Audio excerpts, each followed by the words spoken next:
Warahmatullahi wabarakatuh. Waalaikumsalam warahmatullahi wabarakatuh. Bismillah, alhamdulillah, wassalatu wassalamu ala rasulillah. La hawla wa la quwata illa billah, amma ba'du. Pendengar radioku yang dirahmati Allah, mari kita senantiasa mensyukuri nikmat Allah. Alhamdulillah kita sore hari ini masih diberikan nikmat sehat, nikmat panjang umur, nikmat masih dikuatkan iman Islam.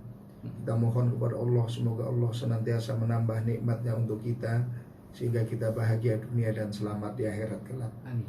Salawat serta salam kita sampaikan kepada Nabi Agung Muhammad Sallallahu Alaihi Wasallam, para keluarganya, para sahabatnya, serta umatnya yang selalu istiqomah dalam menjalankan sunnah-sunnahnya. Dan insya Allah kita termasuk yang akan mendapat syafaatnya di yaumul qiyamah. Amin. Amin. Pendengar radioku yang dirahmati Allah, Rasulullah Sallallahu Alaihi Wasallam sesampainya di Yasrib, sekarang namanya Madinatul Munawwarah, dulu namanya Yasrib. Yasrib itu keturunan dari Nabi Nuh alaihissalam.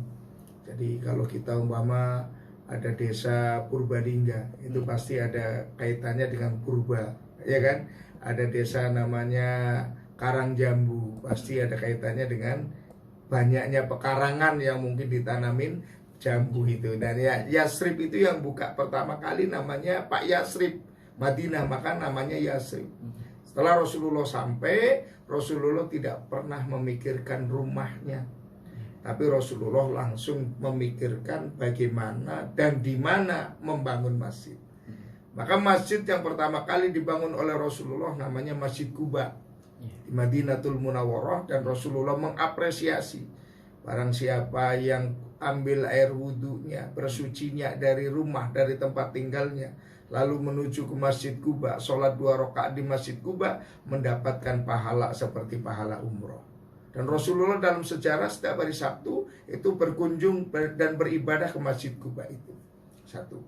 Pada saat Rasulullah SAW di Isra dan di Mi'rajkan minal Masjidil Haram ilal Masjidil Aqsa, dari Masjidil Haram ke Masjidil Aqsa, dari masjid ke masjid, bukan dari gunung ke gunung, bukan dari gedung ke gedung, tapi masjid ke masjid. Ini apa artinya? Pentingnya masjid dalam kehidupan kita.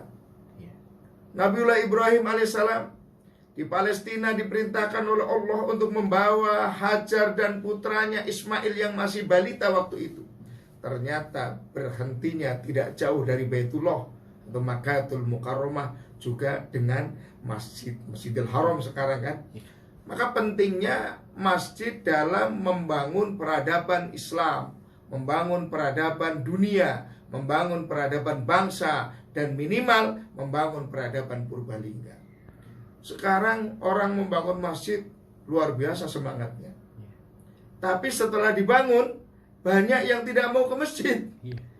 Bahkan ketua panitia pembangunan masjid pun setelah jadi malah tidak mau ke masjid.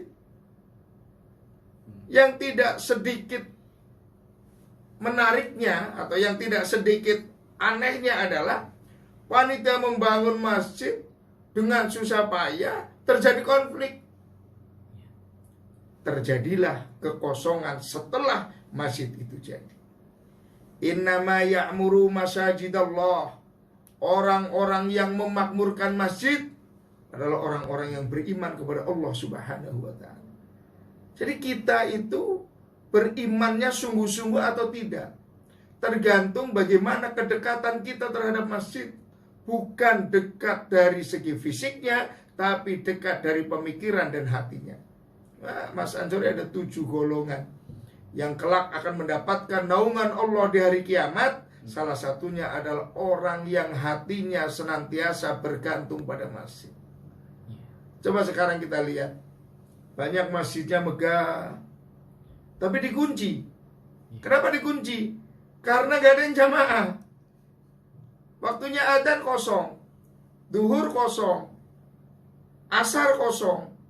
Sehingga sekarang di kaum kita, kaum Ahlus Sunnah wal Jamaah, kaum Nahdlatul Ulama, sekarang banyak yang teriak masjidnya diambil. Kalau dulu yang hilang itu hanya sendal sepatunya saja, sekarang masjidnya hilang. Bukan dari segi fisiknya yang hilang, tapi amaliyahnya. Tapi kita tidak boleh menyalahkan. Tapi ini menjadi cambuk bagi kita, introspeksi bagi kita. Kenapa kok masjid itu sampai hilang amaliyahnya? Kenapa kok masjid yang dulu kakek kita yang membangun, buyut kita yang membangun, amaliyahnya pakai kunut, habis sholat tadar wiridan, doa bersama, ada maulid Nabi, ada Isra Mi'raj, ada acara-acara keagamaan. Sekarang masjid itu sepi, sunyi. Habis sholat nggak ada suara apa-apa. Bahkan yang lebih parah lagi, masjid itu sekarang dijadikan untuk memecah belah umat dengan adanya orang-orang yang ceramah yang anti kebinekaan. Orang-orang yang ceramah yang tidak bisa membedakan mana khilafiyah dan mana penyimpangan. Sehingga kalau yang tidak sesuai dengan mereka, mereka bid'ahkan, mereka sesatkan, dan mereka kafirkan. Ini kan kasihan masjidnya, kasihan orang yang wakaf, kasihan orang yang jariyah, yang membangun masjid.